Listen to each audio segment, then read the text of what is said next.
Welcome back to the Whiskey and Wisdom Podcast, everybody. This is your co-host, Tyler Y'all, and today I am with Chris Kellum. And our special guest today is Jason Sani.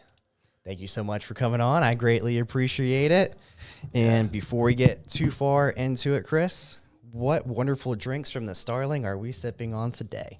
So we're doing something a little different. For those who get bored and or don't want to try bourbon all the time, we decided to try some new drinks with you. This week we are sipping on a paper plane. Fun fact, we have a video on our YouTube. Go check it out, where Bex is making a paper plane, or I'm trying to make one. It's kind of funny. That's right. But yes, really nice bourbon cocktail, very bright, especially in these cold days. You sometimes want something a little bit citrusy. And then Tyler is rocking something that is not actually on the menu. We just tried something different. So it's called a tuxedo martini. So it's gin, Luxardo, a few other things. It's very interesting because there's like a cherry flavor to it. And then it's kind of counterbalanced by like the lemon and the citrusiness. But what do you think? I liked it. It was pretty good. I've been getting into gin more lately. Just, all right. Yeah, you get bourboned out. So Yeah. So That's a good explanation. I feel like I can taste it.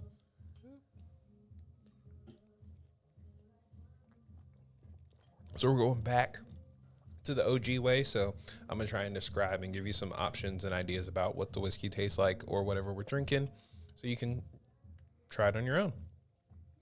But now that we know what we're drinking on, and you're drinking on a classic, is this water? Something fancy? That's right. That's that holy water right there. We got some filtered triple osmosis path water. Nice. very good. No sponsorships here. Right.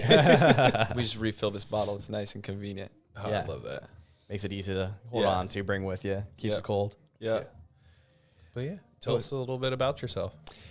Yeah. So been in the health and fitness game for, now 15 plus years. So currently work as a nutritionist and, online coach. And so over the last decade plus, I've started a few businesses, been in, helped start a few businesses, also, have a podcast, love speaking, all things, health and wellness.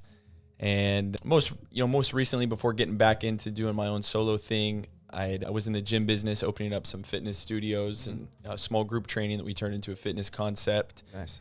And it kind of ran its time, and I was brought back into kind of this new age of online fitness, working with people and the accountability aspect. And there's a big demand for that. I just think the time that we're in, people are really tuned into the self-care revolution and really taking accountability. And so all things health and fitness, I wrote a book called Making Healthy Taste Good. And so I just try to encourage people to, express the best versions of themselves and have fun with the food nutrition side of things, and try to strip away the intimidation, out of all that.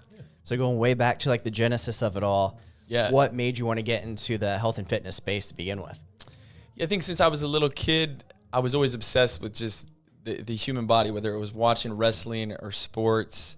I knew that I either wanted to be involved in sports or athletics or work in that. And I think I found, just given my size and athletic ability, that there was some limitations, probably realized that later in high school. And I realized that if I wasn't going to be a professional athlete, I wanted to study, health and nutrition. But, a little bit before that, I was undersized. So I think my origin story was that really made a big impact on me. Is I had an older brother that was really big for his size. He's like 6'5", and I was a late bloomer, you could say. Like freshman year, I was like 109 pounds, 5'5". Still went out for all the sports, basketball, football, and people kind of laughed it off. Fortunately, I had an older brother, so people knew maybe there was some potential there. Yeah. And my mom had took me to our local doctor, and it was just like, a silly question, but it was like, hey, why is one of our kids like very large and the other one is like very small, like significantly? And we both had, similar birthdays in the same time of the year, like both in July. So it wasn't like he started school a year earlier. Right. And it was that significant of a difference. And, we had this cool doctor that basically was like, just asked me like, oh, what kind of food does he eat? And I was like, I'll eat some tuna fish and pizza, Little Debbie fudge brownies, and, Laffy Taffy, all that type of stuff. Just, just laying it all out. And he planted the seed in my head really early that, there's things that your body needs, these resources that your body needs in order to grow and really, reach your potential. And that stuck with me, hearing it from him compared to your parents saying, hey, you need to finish your plate or eat your vegetables. Right. I was like, what are these things? And he said protein and amino acids. I mean, this is a long time ago. This was back in, late 90s, mid-late 90s, where you didn't see as much like protein shakes and supplements and all that. And so, I realized like immediately there was something missing. And so I was desperate to grow at this time. I mean, I would have eaten Barca Mulch or anything that I could have. And so we went and found this protein called Muscle Blast from like a local, local, like imagine like a CVS type of shop or whatever. I mean, it tasted like absolute garbage, but I would just pour it in pancake mix back before protein pancakes were cool and, shake it up in milk and do whatever I could. And, I eventually hit a growth spurt, and whether it was just pure coincidence or timing, I associated like what food I ate making an impact on me growing and how I felt and so on. And, I ended up growing quite a bit more, not as tall as my brother, but it was enough that I saw that impact. And then I had, an Italian family that was always doing things with food, and I saw that it brought people together. And I was able to, combine those things of studying nutrition with the pleasures of food and being able to kind of hack that system of, kind of quote unquote, making the healthy stuff taste good and more enjoyable. And I just realized early on that was a way for me to, bring value to the world. And I loved the effect of being able to either, make people happy by playing with food. I saw the impact that it had on me. And so that planted the seed really early on that I was like, this health stuff, is subjective. Like we can play around with some of these things and influence the different outcomes. And so that really planted the seed early on and really set the path for what I knew that I wanted to do. Oh, nice. Yeah. That's neat. So you have that kind of background and you have the knowledge from what you experienced. So when it really came down to like, all right, this is really what I want to do with my life, what was like the next step that you took to make it a career? Yeah. So, I mean, there definitely was different stages of me really determining what I was going to want to do. I went from having my mom convinced that I was allergic to vegetables, the doctor taking me there. Like it was that serious, which is really funny, to wanting to just chase success. We grew up fairly, low income. We had food stamps and, I used to have to get scholarships to play sports and things like that. And I didn't know the difference. I just, I grew up with the help of my grandparents quite a bit. And so for me, I was really, I think early on I was just like, I just want to be successful, and we'll probably get into that a little bit, but the definition of success certainly changed and evolved as I got older. But for me, it was just like an opportunity to get out. And I remember being really caught up in thinking about the things that I didn't want. Like I didn't want to have the stress of thinking about, money and paying bills and all this stress that I felt, in my house. And so I was like, oh, maybe business is the route. Cause I remember meeting some people, whether it was like jobs that I had in high school or college and, meeting older mentors and people saying, like, oh, I'm a business owner. And so I think I associated like having a business with making it and not have to worry about income. Right. And we all know that there's a lot of layers that comes to that. But so initially studied business and got in, changed that into marketing. And then after finishing graduating, I went into, the sales world. It was at the time of, this is back in like 2007, 2008, Mortgage World was big. I don't know if you guys saw The Great Short, but, I got to live a part of that. There was all these people, basically selling mortgage and subprime, mortgages and all that. And it was just an opportunity to make money. So I got into the sales world and did well. I was able to, buy my first house when I was 21, and I was able to have enough money to where I didn't have to worry about that, and had seen what I thought was success, but still something was missing. I think the fulfillment, which is a important ingredient in that recipe. And so after doing sales, I've switched. The market got really ugly. A lot of people, lost their homes and lost their jobs, and it was certainly a tough time given everything that was happening with, all that recession and all that. And I was able to get into medical sales. And so that was like a closer step. I was like, okay, now sales now going to be more in the athletic world. Right. And it wasn't as gratifying as I thought. I was working more with geriatric people and doing bracing and and stroking doctors' egos and so on. Exactly. But it was still this position that a lot of people I thought desired, and I was still fueled based on like these extrinsic factors and like being able to fit in and being accepted into the world. And I remember being on a vacation. It was like a rewards vacation for doing medical sales. And I discovered this book. I think this is relevant since here's the title of the podcast is on wisdom, but it was like philosopher's notes. And it was like these basically, I was looking at Ralph Waldo Emerson quotes and came across this idea that was basically like cliff notes for books on philosophy and wisdom. Think of like the Bhagavad Gita and the Dhammapada, and then like, general books on business. And I had read a book that just had some exercises about asking, yourself what you were passionate about, what your purpose was. And I'm on this vacation, and I just remember like thinking like, if I was to continue in this trajectory of going where my current boss was, who made, quote unquote, good money, and he had all this flexibility. And I was like, and I could do anything that I wanted to do. Like, is that what I would want to do? And I just remember like just this very strong feeling of like that is just missing something. Right. And I went back to thinking of all the things that were important to me as a kid. And this was basically this exercise that I was doing. And it really helped me map out what I felt like my purpose was, or quote unquote bliss was. Like if money wasn't a factor, and it was going back to helping people that had problems like me, or being able to use this thing that I was passionate about, like this health and fitness, as, doing it as a living. And so to sum all this up, I'd sold products. I was selling mortgages, which quote unquote some people needed, and then I was selling medical products that they were useful, but they weren't necessarily like changing the world. Right. And I'd realized the impact of being able to like change people's health was something that really just lit me up.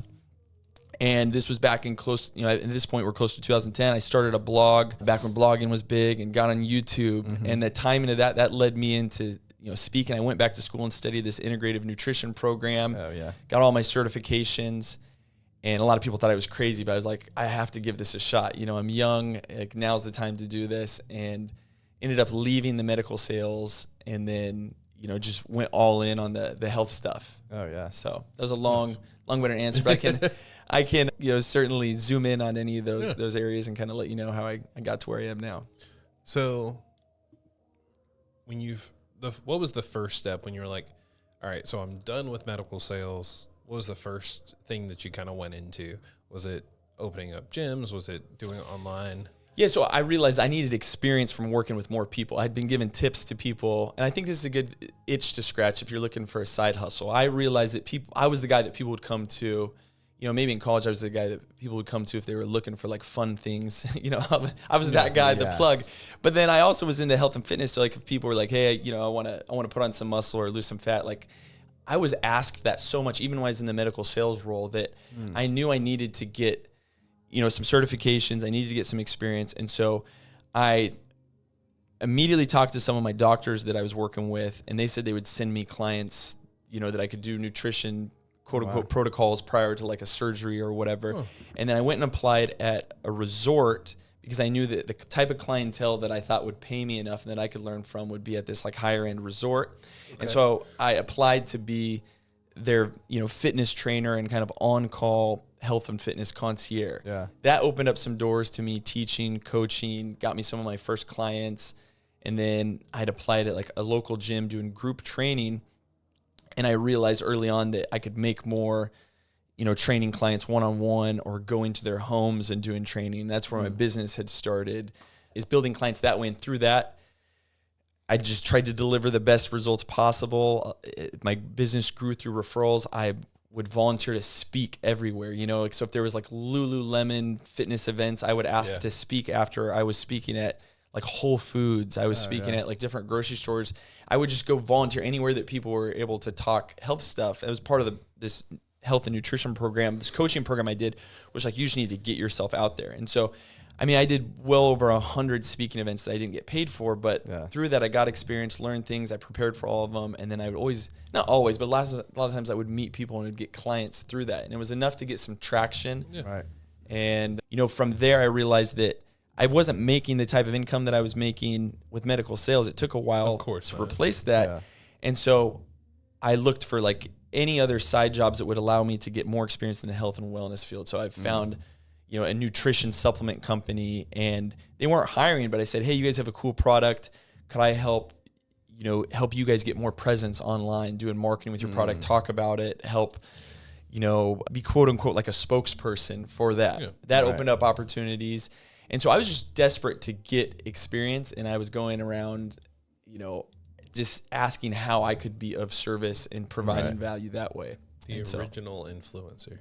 Yeah, this was before the influencer. This was before Instagram. Before that actually dropped. Yeah. And all that. And the timing of it was great. So when Instagram did start up, earlier on, that really helped me catch some more traction that way. And, and a lot of opportunities opened up. I got to travel, all over the world, to China, all over the country, representing this nutrition supplement company as somewhat like a spokesperson. And so that's cool. It was a really neat experience. Yeah, clearly worked out pretty well because you have quite a few followers on Instagram and stuff too. So I'm sure that helps. It has built up. Just being consistent on it and building a brand and identity is definitely opened up a lot of doors for sure. And anyone who's listening to this who's not following Jason, please do it. You give a lot of really great free information just on your Instagram alone. Oh, thank you. Yeah. I try to just speak to, quote unquote, the avatar, the people that need that help. I think early on, social media used to be kind of a place where people would flex and they would show off and kind of humble bragging, all that stuff. And I got caught up in that as well. But then I realized that, you want to give as much value as you can to help people, and that, in turn, it's a win-win situation for everybody. And I think there's people that, I think times have obviously changed now where if you're a company, you need to be able to deliver value or demonstrate that you have value to offer. And, that's my whole stance is I just try to answer questions and provide those resources for people that do feel lost. And what you realize is, you have to give away your best stuff out there, and you're not going to lose anything, because at the end of the day, the clients that I work with, and when you're doing coaching, it's often they're paying you for the accountability and the implementation of it. Right now we have, Chat GPT and social media, you can get all kinds of answers. Certainly a lot of people are confused in how much information is out there, but the magic is in implementation, consistency, and accountability with all these things. That makes sense. So to stay on the kind of business and online realm for a second, and then we're going to make a hard right to a little bit more about what you actually do. So business-wise, when you made that first transition from mostly being in person, working with individuals, to going online, one, how did you determine this is what the move I need to make is? And then two, what are some of the best practices that you use in order to help kind of get that traction to bring clients to you? Yeah, that's a good question. Early on, and this is another thing, I think you want to find people that are, if you're scratching this itch or looking to explore, going this direction, is find other people that have done that. I early on had found people that were doing well in the internet marketing world. And so I have this idea of that if other people can do it, I can learn and figure that skill set out. But I'd like to say it was easier, as easy as it sounds, but it takes action. It takes trying things out, but it also takes having the insurance that you're not in a stressful state. I think that when you switch into a career, you got to think about your hierarchy of needs. And if you're in this stressful state, if you're in a state of scarcity, it's going to be really hard to have the creativity and the bandwidth to be able to put in that positive energy to really be as impactful as you want. And so it was a combination of having the security of some other, it was kind of a mix of side hustles. I was helping some other companies in marketing and doing their work to make sure that I could at least pay my bills, and then just have the insurance to slowly build into it. So I didn't just leap all into the online world until I knew that until I was taken care of and everything was. So then I eventually joined a mastermind group to where I now was in a group, and my initial approach with that was maybe you guys, I don't know if the listeners have heard of mastermind groups, but you're basically paying to be in a group with an expert, somebody who's probably experienced what you're desiring to experience, and you're with a group of people that are like-minded. And this could be in the marketing world, it could be in sales, health and fitness, whatever it is. And I got to see firsthand people that I had more experience, knowledge, and wisdom than, but they were making significantly more money than me. And that just something clicked, that I was okay, there's different steps or things that I need to implement, and this is something that I can do as well. And the big ingredient is action and consistency. Just 100%. consistency with so many things. That kind of leads into my next question, because I know that's going to be the answer, is consistency. So when this episode comes out, it's going to be January 8th. So it's coming out very soon from when we're recording this.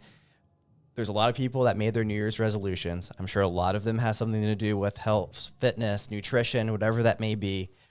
What are probably the 3 biggest tips that you could tell that individual to help them reach that New Year's resolution? Yeah, it's a big question. I mean, the New Year's resolution thing gets beat up all the time. I'm a bigger believer in the New Day's resolution and just being able to, to have a fresh start. I think people put so much weight on perfect timing, and that's going to probably play into what I'm going to say is, if there's something you're going to stick with, it needs to be able to fit into your life. And so I think to not overwhelm yourself, but first of all, you have to have a belief in something that is really important to you if you want to make a change. So I think the number one thing is just you need to have direction of where you're trying to go and why you're trying to do it. Have a big, deep desire of whether it's how old you are and you have your health is now a factor, or you need to be a good a good example or role model for family or kids. Like you have to really build that, and then within that you need to change your identity and like the wiring and how you're thinking, because what you've been doing for so long has gotten you to where you are now. And so unless you make a change in your thoughts, in your actions, you're going to continue to go that same path. Life's going to happen, things are going to get busy, but you need to be able to have a game plan. It needs to be important enough to you. So that's number one. Number two is have a game plan, have something that holds you accountable. So, whether that be a coach or some peers, or you sign up to a gym and you can sign up to your classes ahead of time. For example, you could join like some small group fitness training like F45, and you have to pick your classes ahead of time, and they'll charge you if you don't show up. That alone holds some accountability. And then just not to overwhelm yourself. So I think people, when they go really hard at the beginning of the year, and I see it all the time, I mean, consistently, I see clients that repeat it all the time, it's just like this full force, and it gets overwhelming, and it's too much change too fast, which is a major stressor. And so I always tell people to start with a lot less. Like, commit to something you really can do. If you haven't been used to working out for 45 minutes or an hour, a day, like, commit to something like training 3 times a week, or, build a little home gym. Start with something small that you really can commit to and make that time, an RSVP. And you just have to, you start stacking some small wins. And then like what's directly related to that is like so many people give up so quick. And if you're at where you're at right now because of the decisions you've been making for 5 years, 10 years, whatever it is, like you have to realize that that's going to take weeks or months sometimes to see any difference at all. And you have to buy into the fact that it's worth it. Yeah. And I think just reinforce that as much as possible. So when it comes to the health stuff, it's more than just the vanity side of things. It's you're going to perform better, your brain's going to function better, you're going to have more creativity, you're going to live longer for better. It's not even about living longer. You're going to have more, better health span, better quality of living. So that's the basic recipe there. Yeah. Nice. Yeah. I like kind of what you said at the end part of it as well, just everything, not just the vanity part. So before I decided to start going on my health journey too, I was part of like the 30-year-olds, like, oh, you get your aches and pains now or whatever. Yeah. It's like, you should not be having aches and pains at the age of 30, first of all. But on top of that too, there's so many people out there like, oh, I just take a Tylenol a day to get like past my whatever. And with that being said, when I first started kind of working on it and everything too, I got to the point like, oh, you know what? I'm not always sore. I'm not always achy. And then getting past that and going, you know what? I feel like my body needs magnesium now. Oh, okay. I think my body needs like coconut water for more electrolytes now, or whatever the case may be. When before I was just like, I just feel like crap all the time. Who knows what my body needs? Yeah. So just being able to like, when you're in a more, I don't want to say optimal, but like in a more optimal type of way, you can then start pinpointing like, hey, you know what? I need this to perform better in this area. Absolutely. I mean, the body, people will tolerate whatever they decide to. I think in relationships and with their health as well. And for me, like on a daily basis, but definitely multiple times weekly, I'll just meet somebody. I mean, this happens with a guy that lives in my neighborhood, was walking with his kid, and he told me he used to run a lot, and he's only 50. And he's like, yeah, I just don't run as much because there's something going on with my hip. And he's in front of his kid. And I didn't want to be rude, but I was like, your family needs you. He needs you. I was like, are you just going to tolerate this, or are you going to address it? Because I see it happen so often where, something puts somebody on the sideline in their 40s or their 50s, and then before they know it, it's just a default, response to say like, oh, I don't feel well, so I'm not going to do that. And then they just kind of retreat. And so moral of the story there is just, you need to address, if you have some aches and discomforts, I promise those will go away when you just tune up your body and you take care of it properly. You get the proper amount of sleep. If it's some mobility issues, like hire a trainer, even if it's for a month, just to learn how to do things properly. It's an investment that will last a lifetime. When you're eating properly, your body and inflammation response is going to be so much better. But it's just, I think you really have to think about that. Like if you don't start now and get serious about it, nothing is going to get easier. No one's coming to save you. You know what I mean? And I think that you can get the best of both worlds. You can enjoy yourself, and you actually get more out of your time. Like I think it's undeniable. I mean, I'll argue with anybody about it that like training isn't the best investment for just maximizing your energy and being able to show up better. And I get it. I'm a father. I have a toddler. I work like crazy, but for me, I know the mental health aspect, and then the energy bandwidth like improves when I can make those times to take care of myself. Yeah, I kind of experienced that myself too last year. So before it's like, oh, I just can't do barbell training because like my lower back hurts all the time. It was like, I just won't do it. I'll just stick to my dumbbells. And then I did start doing some barbell exercises, didn't know actually how to do it, got injured. And I was like, I need to go back to this like PT who I've been talking to, like, and just suck it up, pay the price, and actually use him more, not just to get through my injury, but to actually use as a coach. It's like with the foundations ground up, like, hey, how do I even pick up a barbell? I've never done this before, and go through those steps. And not only am I able to start doing that work now, but like knowing that, oh, hey, your lower back was never strong enough to actually pick up that barbell. Yeah. That's why it always hurt.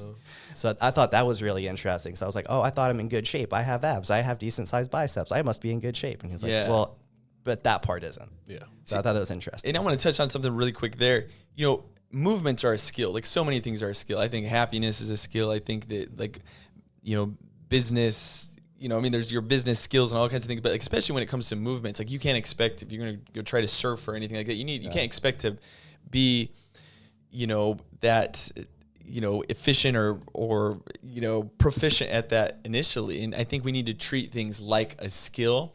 And especially when it comes to movement, and just know that it's worth it. And you need to understand how to do things right. And I mean, like I said, I will continue to double down on the fact that it's worth it. Life is more enjoyable when you're in shape. And I'm not talking about like the vanity side and like wanting to take your shirt off and flex at the pool, but like if you need to pick your kids up or you need to carry things and move things around, like to be able to not do that is, it's sad that people will tolerate that. Right. And I mean, for those big bodies like me, being in shape is one of those things that you come to, I guess not regret, but you forget what being in shape is when you hit a certain point. Because like we've always, like I worked out, I was in the Army for a little bit, and I was like, oh, I'm in shape. And then you don't do certain tasks and you forget about it and you go to do it again. You're like, oh, that hurt. Yeah. And I used to be able to do this. And if you take care of yourself properly and you reach out, not just doing basic workouts, but having a coach like yourself to assist you in that growth, you'll be able to do things further on into your lifespan.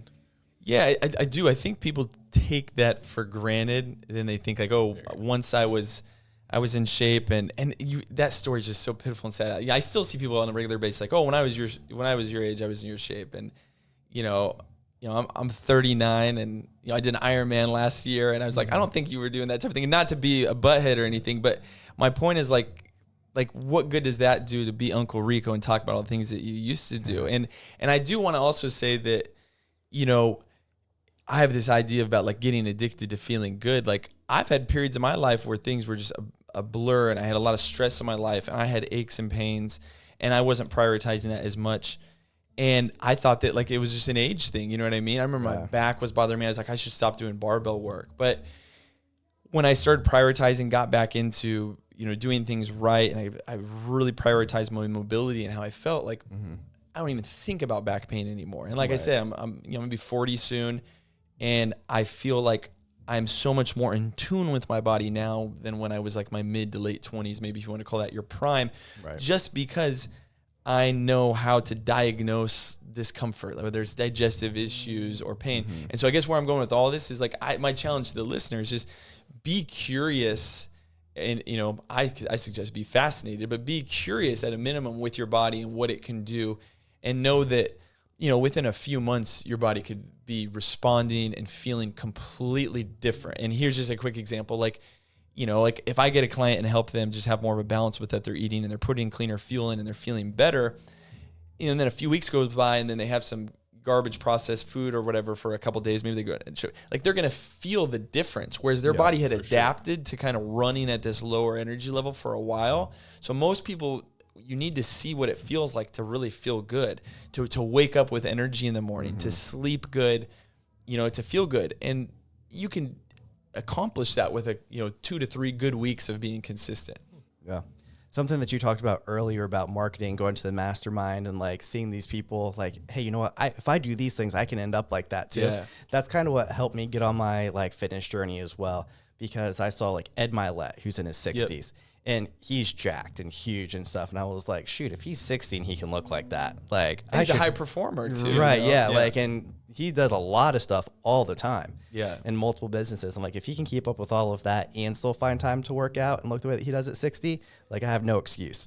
Yeah. And I like that you said that. Like the way I look at it, and this is a little extreme, but I think a lot of these guys are able to perform better because they prioritize taking care of their health. And I remember I had clients that I had the opportunity to fly in private jets, and I'd go travel and do stuff with clients, like more of an immersive experience.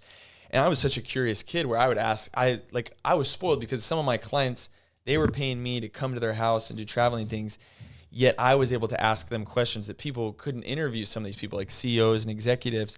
And I would ask the same thing. And it was like, that's just how these people operated. And it made me believe early on that I was like, hey, if I'm with this guy or a physician that has multiple businesses and kids and travels, and he's still prioritizing this, like then I could confidently say any client that I get is like, what's your story? And that's part of what I have to do with the accountability side of things is like, let's be creative together and look at your schedule. And yeah, if you can't fit in a main entree workout that's like 45 minutes or an hour, let's do some fitness snacking. And that's like a 10-minute, fitness snack here, a 15-minute fitness snack here. But it's enough to get the positive benefits. You get all the good positive, serotonin, endorphins, like dopamine and serotonin. And then it doesn't take up too much of your day. And so I think I just also want to point that out. So when it comes to food and it comes to fitness, like it comes in so many different shapes and sizes. If you don't like weight training, you don't need to weight train. If you don't like running, you don't need to do cardio, and you can get the best shape ever. So it's the same thing with food. Like you don't have to eat chicken and broccoli. I eat pancakes and burgers on a regular basis. I mean, I eat pancakes almost every day. I have these quick ones that I make. But my point of saying that is like it can be fun, and you don't have to deprive yourself. Early on, there probably will be a little bit of like a learning curve. Yeah, but it's worth it. So we've beat around the bush and kind of mentioned a few things. Currently, you're a online coach. Yeah. So I've always seen these people, and I'm like, how does that work? Yeah. Like, because you're not seeing these people in person. Like, how does that work? And benefits wise, like, why would someone want to look for like a great coach like yourself? Yeah, that's a good question. Early on, I was thinking the same thing. I was like, my clients were paying me to be what sometimes just felt like a friend or somebody to talk to, but to train them and have that, like they had to show up and we train in the gym. Where training online, I think, has more value is, so you have video demonstrations of all the workouts, but most importantly, you have like daily check-ins, so I have an app that has habits. So like we'll take inventory of what do we need to fix. You're not drinking enough water. So now you have a daily habit that pops up on your phone, and you need to check that off. Oh, you're not sleeping well. Now we have a reminder to build some better PM habits. So you're getting daily accountability. The training side of things, you're getting video, and there's feedback that goes back and forth. And so the biggest factor is just being able to see that, like that nudge and that accountability. And so you can customize a program rather than somebody taking the time to meet you at a gym. I have clients that travel like literally like 5 days a week. I have clients that are in hotel gyms constantly. So it's customized for them. Right. And so they're able to follow this program. we get accountabilities, we'll change those things up. And then now you have somebody that also can, have a game plan for you when you're on the road or when you're eating out. And so it's more individualized, it's delivered to you, and so it fits more with your lifestyle. Whereas, and it's cheaper too, so online training, some of my clients were paying, easily $1,000 a month or whatever, depending on how frequently they were working. Whereas, online training is significantly cheaper, and you have that extra accountability component. Yeah. It's kind of cool that it has like the app that's kind of built around you too. That's awesome. It's all customized. Yeah. So I like to say it's less expensive. Oh yeah. What did I say? Probably you said cheaper. Yeah, right? Yeah. It's all about the value. Yes. Right. The value proposition, that is very important. It is. It is less expensive. The investment is less expensive. Well, the reason why I work with a bunch of people, and I'm in sales, so everyone is always like, "Oh, that's cheaper," and I'm like, in my head, when I hear cheaper, it typically less value gives me less value. It's not as good quality, and to me, when I say less expensive, I'm like, I'm not spending as much money, but it still gets you a lot of value, and it has a really good quality.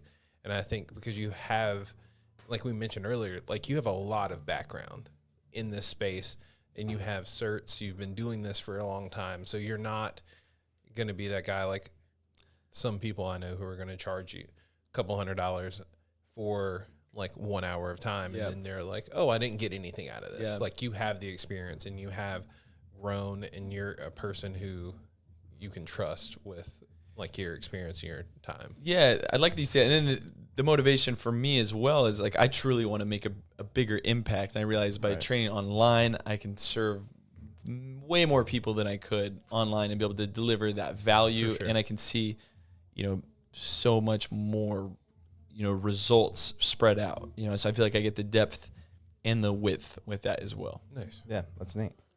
So looking forward, what's the next goal that you want to accomplish?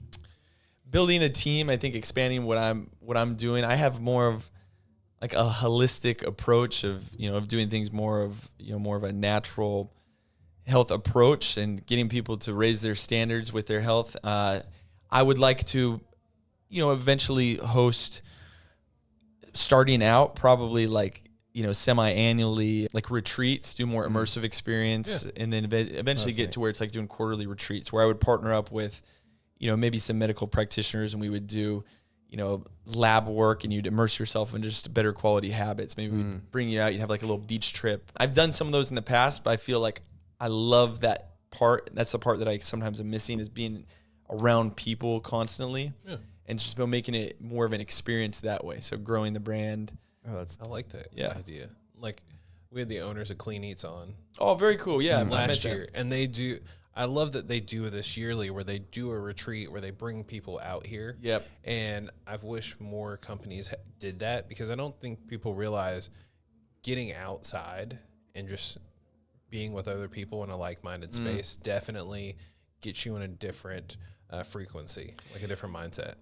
The community aspect is so valuable. I think when people start breaking down, like, living these longer lives in these blue zones of like, what are the things that are big factors here? It's not like magic foods, like certainly food influences things and exercise, but the community part is so important, especially for mental health.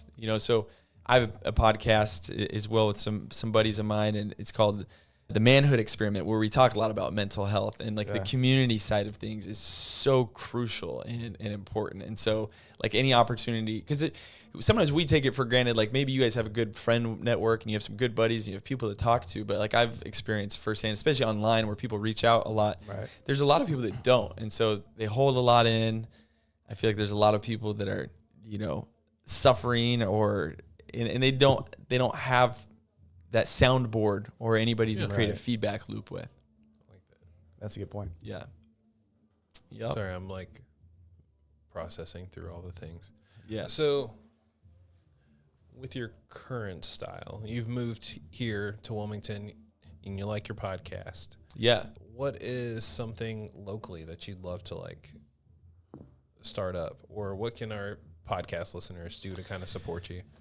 Oh, appreciate you asking. I think I'm always trying to build and expand the community. When I lived, prior to this, I lived in Arizona for like 13 years, where that's where I kind of blossomed and grew a big community with, especially with people in the health and wellness world, whether it was physicians and physical therapists or so on. So that's something that I've wanted to do, is create more of a network where people could reach out, and we could talk, business ideas and just practice ideas, all of that. Since I've been out here, I got sucked into I signed up to a big endurance race. And so I got sucked into like the run clubs and all that, which I thought were kind of funny. But I will say about the run clubs, like people think, why do you just want to go with a big group of people and run? But it's like what that's done for community and a lot of people that have nomads or people that have moved here. Right.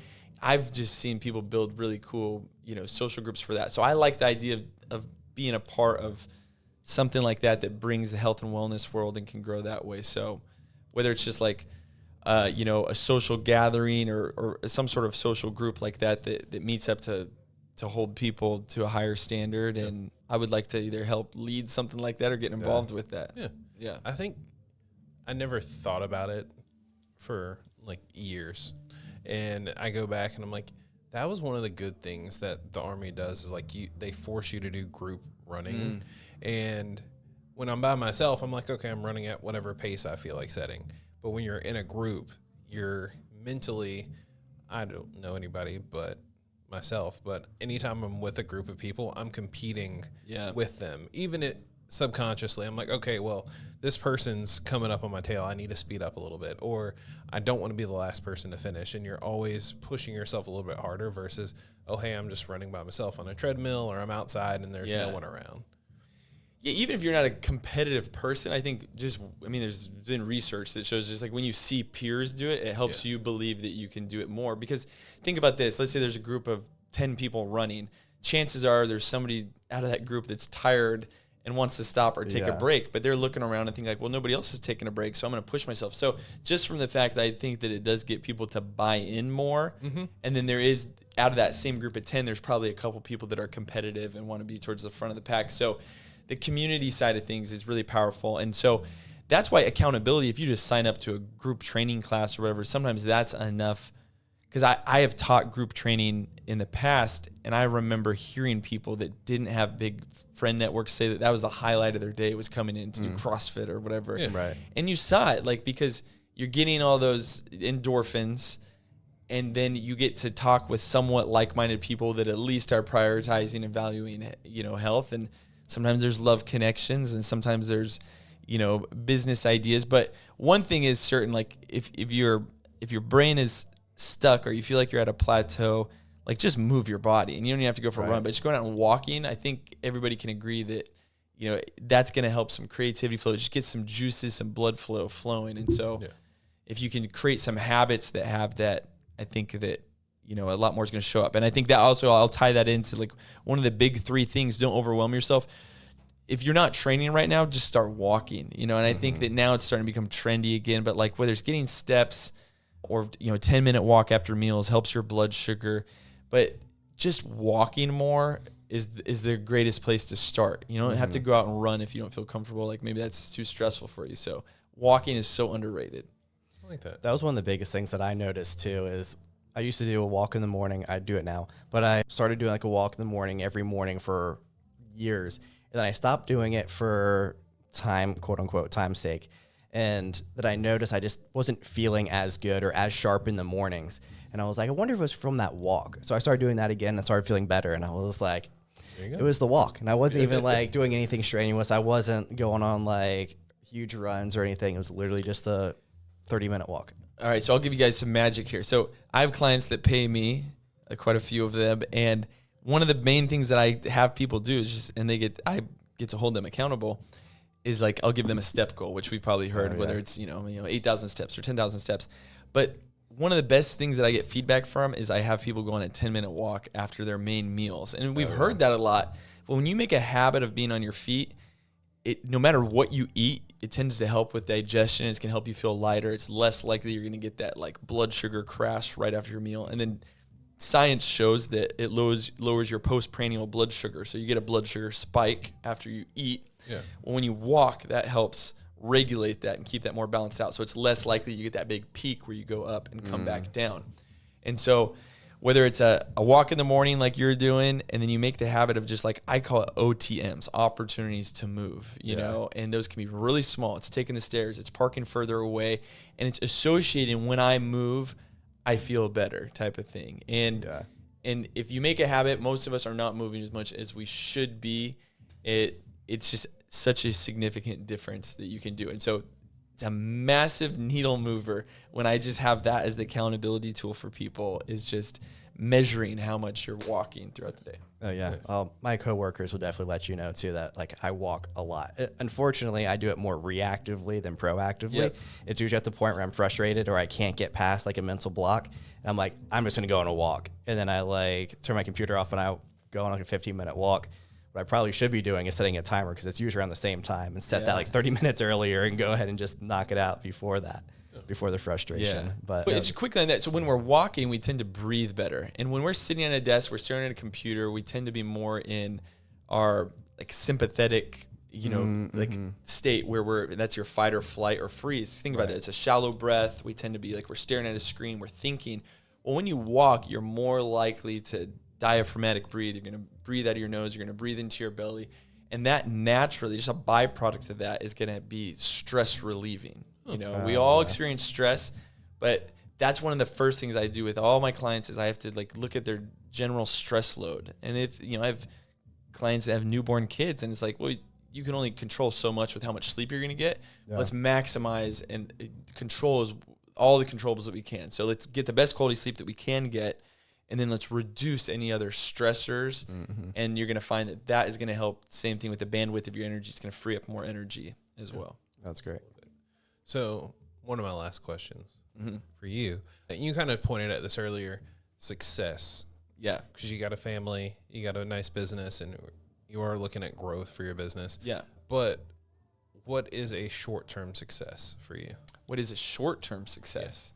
Yeah. We always look big. And I'm well, that's a good question.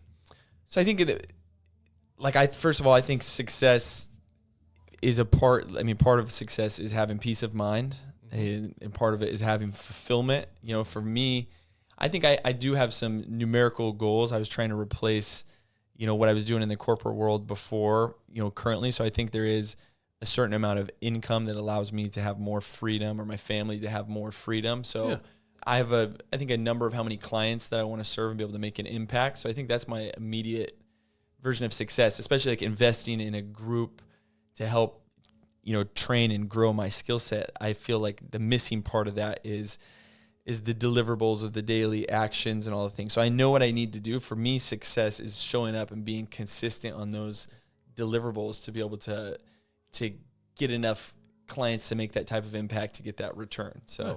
So for me, it's setting out to do what I know that I need to do. Right. Yeah. I hope that answers that question. It does. Yeah. So how would you take that and frame it in a more long-term type of? Yeah. Oh, that's a good question. I think that that constantly is adjusting. I think everybody's goals should be adjusting. You know, for example, as our family expands, I will value time more. And I think that, so I will look at success as being able to make that worthy impact, have peace of mind that things are taken care of, and I'm not in that stressed out state, or that money or, you know, lack thereof is not a major stressor. But then I also have the time to be able to spend with my loved ones, my friends and family, and be able to travel. Because I am very aware from being in sales before that I'm very confident that I could move into a sales role and make more money. I have no doubt about it. Right. I could stop what I'm doing right now.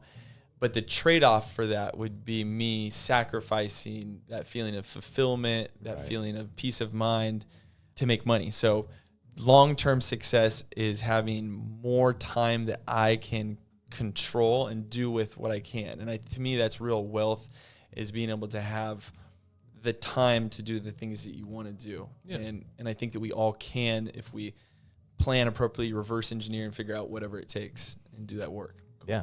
Well, after looking forward, let's take a look back real quick. And if you could tell your younger self one thing, what would it be? That's a really good question. Take more action. I think find mentors, ask more questions. Early on in my life, although I was curious, I didn't always feel like I was worthy enough to ask questions for people around me, like for personal help. I was fine with asking questions of like, hey, how'd you get to where where you were here and there, or so on. So I think directly looking at people that have achieved or accomplished things that I wanted, and I would try to bring value to them and ask for more advice or hire people. What I found that real successful people that I've been around have this relationship with urgency. Like they will get to where they need faster, and they'll pay people if they need to be able to learn that knowledge or that skill set. And so that comes in combination with taking action. I think so many people think and they have plans, but the combination of taking action, learning from it, and then finding mentors and people to help along the way is what it takes. But nothing replaces action. We learn as we go. There's all the cliche things about, we don't fail, we learn. And I think so many people have this fear of failure because of criticism of what they're going to view. And that affected me in my past. Was I think it was whether it was a self-worth issue. I needed to go do some of that inner work to realize like what some of those blind spots that were holding me back to keep me playing small. And I think I was playing smaller than I would. And so we all have to have that conversation with ourselves and ask ourselves, how much effort are we actually putting in? Because from the outside looking in, you can be like, oh, this person's doing great. They do great in this role. But like, is that person fulfilled, or are they playing small? You know what I mean? Are they playing safe? And I think that we're not designed to play safe. We're designed to set sail and really go after it.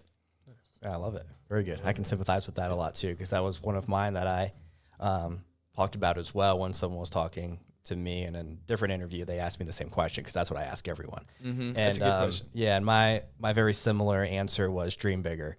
So same type of thing. Just felt like I've always like kind of played small, like stayed in the small sandbox and didn't explore the rest of the beach. Yeah. And I'll add one thing to that. I'm a big fan of doing the work, like doing our inner work that we have. I think we all, quote unquote, have trauma wounds and trauma bonds, but if we're trying to improve our health, our fitness, our mind, business, all that, we need to find what has been holding us back. Like, what are the limiting factors? And we need to be honest with ourselves or get some feedback from somebody else. And if it's health, like, what are your limiting factors? Are you giving in to vices? Do you lack some discipline? Do you lack time management?